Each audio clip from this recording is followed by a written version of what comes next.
चलिए सीधा ले चलते नीमच, जहां नीमच में सीआरपीएफ स्थापना दिवस समारोह में केंद्रीय गृह मंत्री अमित शाह संबोधित कर रहे हैं। सीआरपीएफ के जवान और उपस्थित सभी सीआरपीएफ के परिवार को बहुत सम्मान सहित मैं प्रणाम कर मेरी बात की शुरुआत करना चाहता हूं। आज यहां आने से पहले सीआरपीएफ की स्थापना से अब तक 2264 जवानों ने अपना सर्वोच्च बलिदान अलग अलग मोर्चे पर देश की सुरक्षा के लिए दिया है। मैं वो सभी को कृतज्ञ राष्ट्र की ओर से सैल्यूट कर यहां आया हूं और वो सभी 2264 शहीदों के परिवारजनों को मैं कहना चाहता हूं कि आज देश 2047 में सर्वोच्च बनने की दिशा में आगे बढ़ रहा है। उसमें आपके परिवारजनों के ये बलिदान का बहुत बड़ा योगदान है। जबकि देश की आजादी की शताब्दी का सुवर्ण ग्रंथ लिखा जाएगा, सबसे पहले ये अमर शहीदों की वीरता की गाथा सुवर्णमयी अक्षरों से लिखी जाएगी, इसका मुझे पूरा विश्वास है।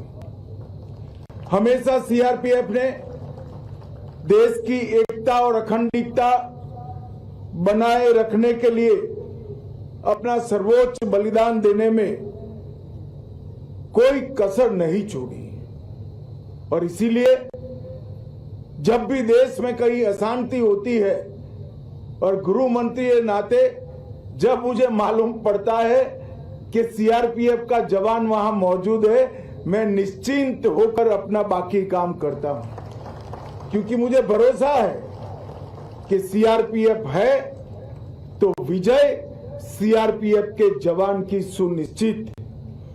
भाइयों और बहनों, मोदी जी की सरकार दूसरी बार बनने के बाद 2019 में हमने निर्णय किया कि सभी सीआरपीएफ का स्थापना दिन देश के अलग अलग हिस्सों में मनाया जाएगा।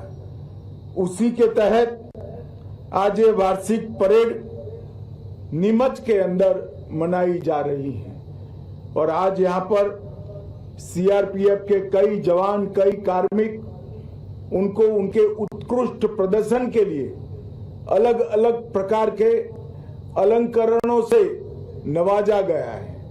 मैं वो सभी को बहुत बहुत बधाई देना चाहता हूं। मित्रों, सीआरपीएफ का योगदान देश की सुरक्षा से अलग हटकर कोई देख ही नहीं सकता। चाहे कश्मीर की वादियों में आतंकवाद फैलाने वाले, नापाक इरादे रखने वाले आतंकियों के सामने जूझना हो, चाहे पूर्वोत्तर में शांति प्रस्थापित करने के लिए हमेशा तैनात रहना हो, और सबसे बड़ी बात पशुपति टू तिरुपति का एक हौसला रखने वाले दुर्दांत नक्सलियों को आज 4 जिलों में सिमट कर रख देना, इस सारे कारनामों में हमारे सीआरपीएफ के जवानों का बहुत बड़ा योगदान है। ढेर सारी पुस्तकें भी इनकी वीरता, इनकी कर्तव्यपरायणता, इनका हौसला और देशभक्ति की गाथा नहीं लिख सकती। इस सीआरपीएफ 1939 में क्राउन रिप्रेजेंटेटिव पुलिस के नाम से इसका गठन किया गया। और मित्रों, मैं आज इस मंच से सीआरपीएफ के हर जवान को एक कहना चाहता हूं कि कभी भी ये मत भूलना कि आपके नए स्वरूप सेंट्रल रिजर्व पुलिस फोर्स की स्थापना और उसका ध्वज देने का काम महान सरदार वल्लभ भाई पटेल ने किया है। सरदार वल्लभ भाई पटेल ने न केवल सीआरपीएफ को की स्थापना की, ध्वज दिया, उसके चार्टर को भी बहुत बखूबी से उन्होंने चिन्हित करने का काम किया। और सरदार पटेल के ही दिखाए हुए रास्ते पर इतनी लंबी मजल एक गौरवमयी यात्रा सीआरपीएफ ने समाप्त की है और आज 248 बटालियन सहित 4 जोनल मुख्यालय, 21 सेक्टर मुख्यालय, 2 परिचालन सेक्टर मुख्यालय, 17 रेंज और 39 प्रशासनिक रेंज में लगभग 3 लाख जवान बटकर हर जगह पे देश की शांति और सुरक्षा के लिए काम कर रहे हैं। हमारा सीआरपीएफ इस देश का ही नहीं, पूरी दुनिया का सबसे बड़ा अर्धसैनिक बल होने का गौरव सीआरपीएफ को प्राप्त है। भाइयों और बहनों, 76 साल के आजादी के इतिहास में कई ऐसे मौके हैं जहां देश की आन बान शान को सीआरपीएफ के जवानों ने बचा कर रखा। लद्दाख के हॉट स्प्रिंग में 21 अक्टूबर 1959 में चीनी सेना का मुकाबला केवल कुछ चुनिंदा सीआरपीएफ के जवानों ने किया और सबने शहादत हासिल की। इसलिए देश के सभी पुलिस बल प्रत्येक वर्ष 21 अक्टूबर को पुलिस स्मृति दिन के रूप में मनाते हैं और हमारे नेता और देश के प्रधानमंत्री नरेंद्र मोदी जी ने 2018 में देश भर के शहीद पुलिसकर्मी और सभी सीआरपीएफ के जवानों की स्मृति में चाणक्यपुरी में राष्ट्रीय पुलिस स्मारक बनाकर इसको हॉट स्प्रिंग की शहादत को गर्व के साथ एक अमर स्वरूप देने का काम किया है।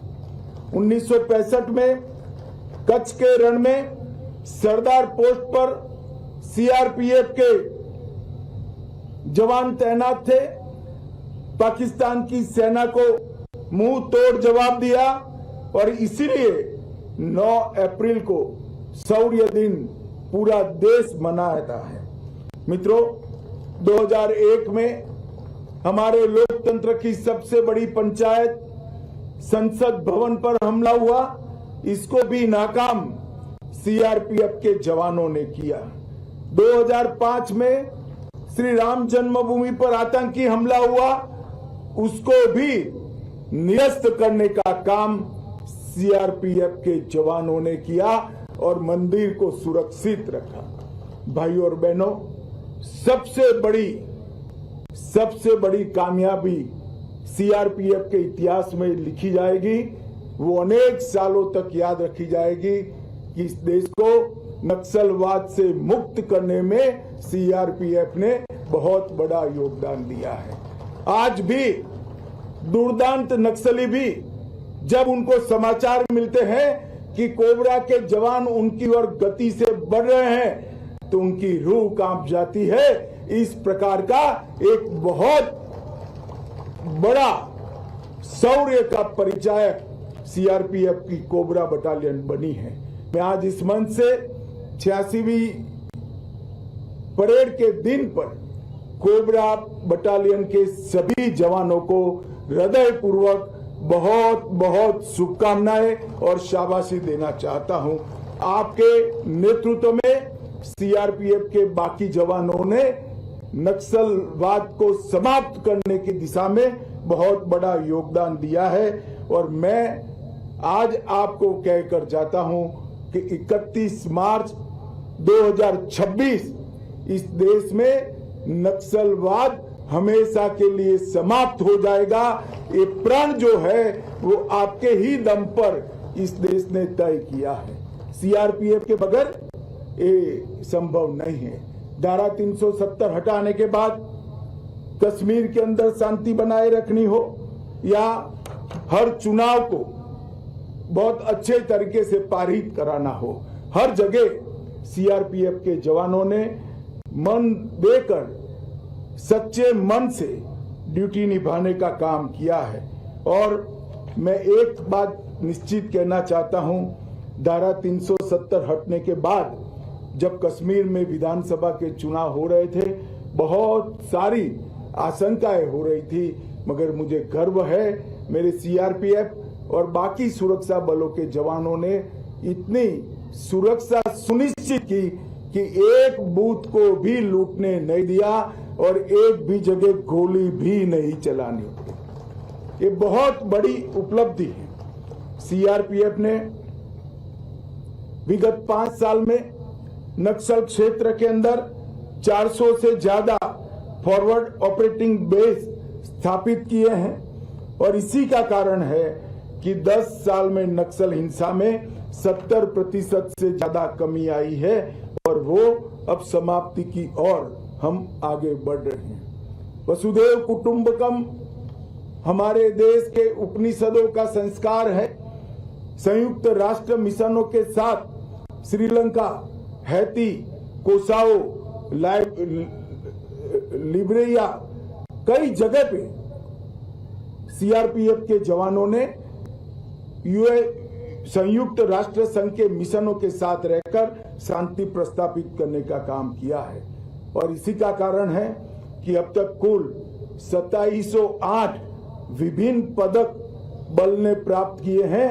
वो सभी सीएपीएफ में सबसे ज्यादा पदक अगर किसी को मिले हैं तो मेरे सीआरपीएफ के जवानों, चाहे अमरनाथ जी की यात्रा हो, वैष्णो देवी की यात्रा हो, श्री राम जन्मभूमि की सुरक्षा हो, श्री कृष्ण जन्मभूमि की सुरक्षा हो या कुंभ का, महाकुंभ का अवसर हो, हर जगह सीआरपीएफ ने जवानों ने मुस्तैदी के साथ अपनी उपस्थिति दर्ज की है और कानून और व्यवस्था को बनाए रखने में बहुत बड़ी मदद की है। स्वच्छ भारत, एक भारत श्रेष्ठ भारत, तिरंगा यात्रा, स्वच्छता ही सेवा, एक पेड़ मां के नाम, कई अभियानों को सीआरपीएफ ने एक बहुत अच्छे तरीके से जमीन पर उतारकर ये भी सिद्ध किया है कि हाथ में बंदूक तो है मगर देश की, समाज की हर समस्या के सामने लड़ने के लिए सीएपीएफ हमेशा सजग है। और मित्रों, कोरोना काल में भी सीआरपीएफ ने ढेर सारी जगहों पे अपनी जान जोखिम में डालकर कई जवानों ने स्वयं को कोरोना ग्रस्त कर लोगों को अस्पताल भी पहुंचाया, खाना भी पहुंचाया, टीकाकरण में मदद भी की और ढेर सारे अभियानों से समाज की सुरक्षा का काम किया है। मैं एक और बात के लिए भी सीआरपीएफ को बहुत बहुत बधाई देना चाहता हूं कि विगत 5 साल में हमने तय किया था कि 5 साल में 5 करोड़ पौधों का रोपण सीएपीएफ के सारे बल मिलकर करेंगे। इसका पहला पौधा सीआरपीएफ के ग्रुप केंद्र गुरुग्राम में मैंने रखा था। 1 करोड़वा पौधा भी सीआरपीएफ के कैंपस नांदेड़ में ही रखा। 4 करोड़वा पौधा भी मैंने यूपी के सीआरपीएफ के कैंप में ही रखा और आज 6 करोड़ से ज्यादा पौधे लगाकर हमने पर्यावरण के प्रति बहुत अच्छी जागरूकता दिखाने का काम किया है। मित्रों, नरेंद्र मोदी जी ने सीएपीएफ के कल्याण के लिए, हमारे जवानों के कल्याण के लिए कई सारे कदम उठाए हैं।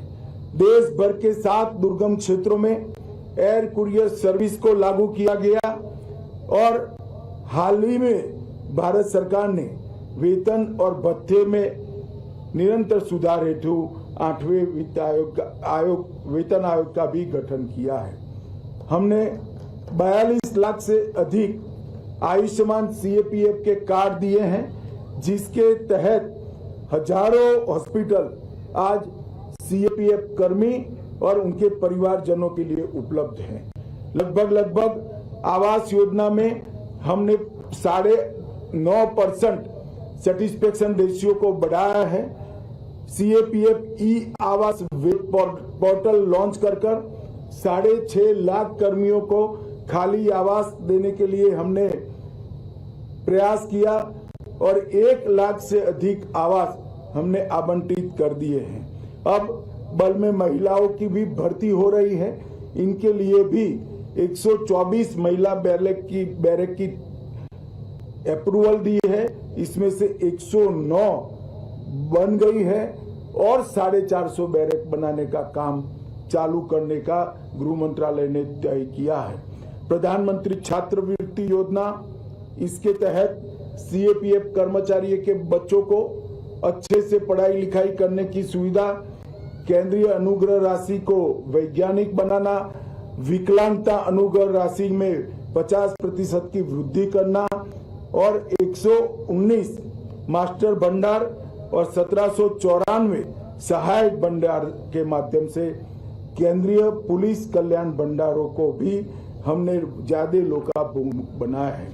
मित्रों, आज आपकी भव्य, मनमोहक, डिसिप्लिन और शानदार परेड को देखकर किसी का भी मन वाह सीआरपीएफ बोल जाए, इस तरह से आपने परेड की तैयारी की है।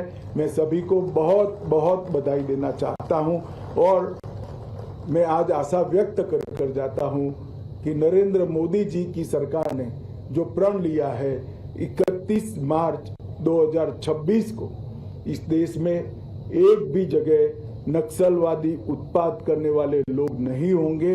इसमें सीएपीएफ को और विशेषकर सीआरपीएफ और कोबरा बटालियन को बहुत बहुत सफलता मिलेगी।